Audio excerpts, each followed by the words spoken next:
like control the borders, and we have 800 plus sanctuary cities that are bankrupting the city, county, state governments. Everything's starting, and then the police go out and squeeze with asset forfeiture, seizure, and things that violate due process. And the most police I talk to personally, they don't like what's happening, but they're basically being given these orders. Are we coming to the time when we need more and more police organizations to say no to unconstitutional actions like, are you aware, because it hadn't gotten a lot of attention, not just gun confiscation in New Orleans, the governor, who needs to be impeached in Illinois a month ago, and I can play the clip if you want to hear it, said that they want to use the National Guard for gun sweeps and gun confiscation in the entire state of Illinois.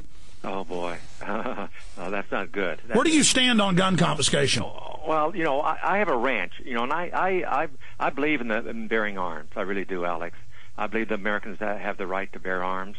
And, the thing is, I wouldn't want anyone taking my guns away from me on my ranch here.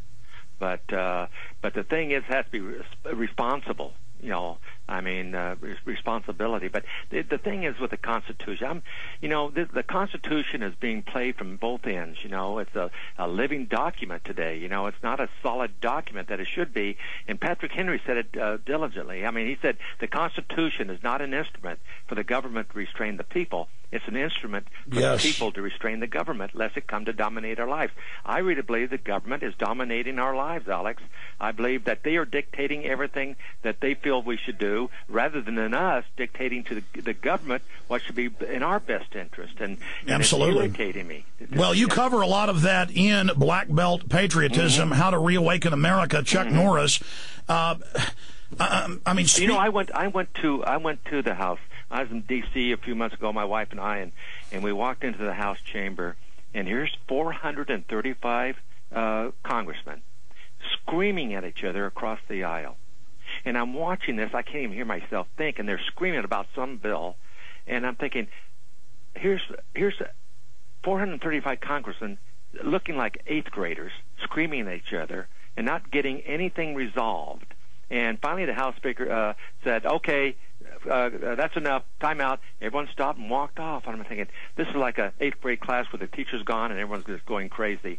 And I said, no wonder we don't get anything resolved in our country. And if they do resolve something, then it's inedible. It's like is the bailout. All the money we're spending to AIG and Fannie Mae and Freddie Mac and now Merrill Lynch. Have you Those are multinational corporations.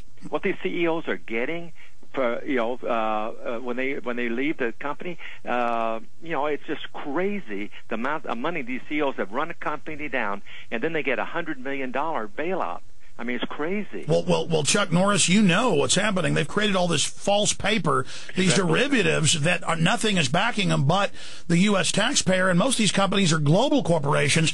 Secretary Paulson's come out and said they want to bail out foreign banks, but this is a black hole that we can't bail out. It's a black hole, Alex, and we're going to bail ourselves right into bankruptcy in our country. Well, Chuck, a lot of people respect you on both sides of the aisle. The American people, everybody I know loves Chuck Norris. And for people listening, I know you're a smart guy, and I know you try to hold back and be, an even-headed guy and be restrained. But, tell us here in this interview with the 6 minutes we've got left, bottom line, what you think the individuals could do, because we know the foreign interest have seized Washington, both parties. I know you know that they're hiring felons for the military, illegal aliens for the military. They're turning mercenary forces loose that are now not even based in the U.S. They signed a deal earlier this year for NORTHCOM to use Canadian and Mexican troops in the U.S. If you're not aware of that, I can give you the mainstream stories. Congress has been told they're not involved in that. It's like in Germany. You're not against the German military if you're a German until bad people take control of it. And there has to be a point, if they're planning to use the military against the American people, that we say no. So, are you against, or are you aware that they're felons they're now hiring for the military? No, I didn't. I didn't know that. But, the thing is, what I'm really concerned about is our people in America who work week to week and make a living from paycheck to paycheck. And all of a sudden that becoming, where they can't live from paycheck to paycheck. That's why I'm so in favor of the fair tax concept, Alex, because the thing is there's $13 trillion in offshore accounts. Yes. That's where the super rich are hiding their money. And so if we had a fair tax, the super rich could bring their $13 trillion back into our economy and give our economy a huge boost, the 3 million manufacturing jobs that are being outsourced to other countries, they can all come back because they're not going to be taxed to death. You know, we got income tax, employment tax, capital gains, estate, corporate, property, Social Security. We're being taxed to death, Alex. Well, you're right. We're talking to Chuck Norris, the new book, Black Belt Patriotism. I have to say with this book, it is I don't want to say eclectic, but it's a great mix of health, patriotism, ways to fix America. It also gets, some into your martial arts history. And before you leave in about 4 minutes, I just want to bring it up now or my listeners will kill me. Just a few words from you about what it was like actually, knowing Bruce Lee and being his best black belt and then starring in films with him. What was that like? Well, the thing is, Bruce and I became good friends. He was back in New York when I won the world title in 1968.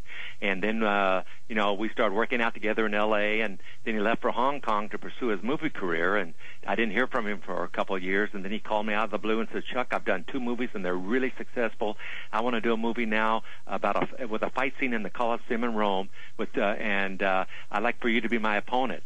So kiddingly, I said, well, Bruce, who wins this fight? He said, I win. I'm the star of this movie. I said, oh, because I held the world title at that time. And I said, oh, I see. You want to beat up the world champion, huh? He says, no. He said, I want to kill the world champion. But, I have to tell you. Who would have really won? I mean, in a no-holds-barred. I don't know. I was a professional fighter. But the thing is, Bruce was an incredible martial artist. And, you never want to say you could do something unless you proved it, But I have to tell you, I've done 23 movies and 203 episodes of Walker, Texas Ranger, and I've never gotten one encouraging review in all the years I've done in the entertainment world. Now I write a book, Black Belt Patriotism, and I've got 3 5-star ratings. One woman, Laura Berenger, wrote, not being a huge Chuck Norris fan, I wasn't sure what to expect. Having just finished it, I have to confess that I was quickly drawn in and captivated by the contents of the book and actually pleasantly surprised by its insight, depth, research, genuineness, practicality, and motivating nature. This is not just another political diatribe. It's a cultural manifesto. I have never gotten a review like that in my life, Alex. Well, you know what's happening, Chuck? A lot of mainline liberals obviously were angry at your political stance on the Second Amendment and things like that, but now they see so much, and the left is disenfranchised with the left, the right is disenfranchised with the right. The people are figuring that out and coming together, and there's a huge awakening happening. And I appreciate your. I hope so, because we need to get away from liberalism and conservatism and think about Americanism, Alex. Well, look at the crisis right now. In closing, I mean, Ron Paul was right about everything he said about the time bomb with the economy and the banks. He sure as heck was. And I mean, you're supporting Ron Paul now. Do you wish he could, come in and run as a third party?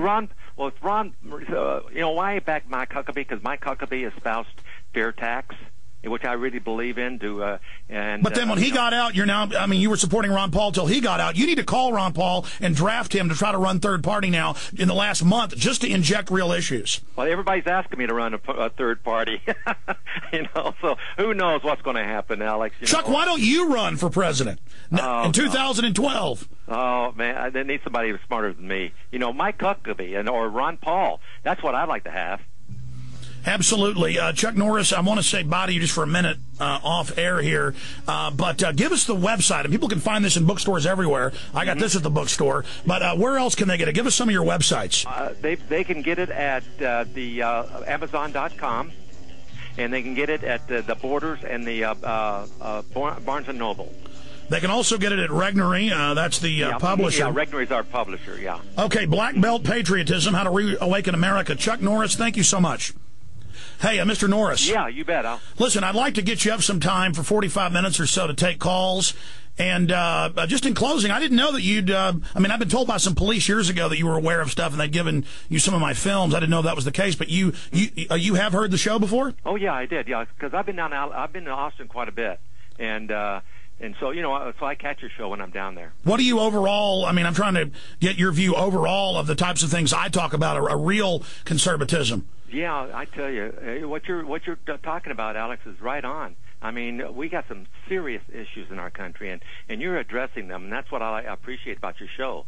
You do address the issues that we're facing right now, and a lot of people aren't aware of it. That's the problem, and that's what's good, is that you're keeping people abreast of the problems we're having in our country. Well, I know you've got more interviews coming up. There's no chance of keeping you over. We got to let you go. Yeah, I got one in 5 minutes. I'm told you're doing interview after interview all day long. Well, we really appreciate you having the courage to come on this show, because I know it's been somewhat controversial for folks, but all I try to do is defend the Republic, and I know in your heart you're a good guy, and that's why even on a... I'm the same way, Alex. I mean, thing is, everyone says I'm a Republican. I'm an independent thinker. I lean conservative, but I'm an independent guy. No, but I mean, so am I. But that's what I'm saying, is that even though I've disagreed with a few people you've supported, a few things you've done, I've known your heart was right, and I've known you've known things that that I didn't have from my perspective, and so I've just always known that you were a good guy and against the globalist, and I would just love to have you. I tell you what, I'm only 2 hours away from you. My ranch is right near College Station. Mm-hmm. And so I'm only a couple hours away. So one day, Gene and I'll drive down. I'll let you know. I'll call you. I got your phone number here. So when I can make it down there, I'll give you a buzz and see if you have time to get me on the air.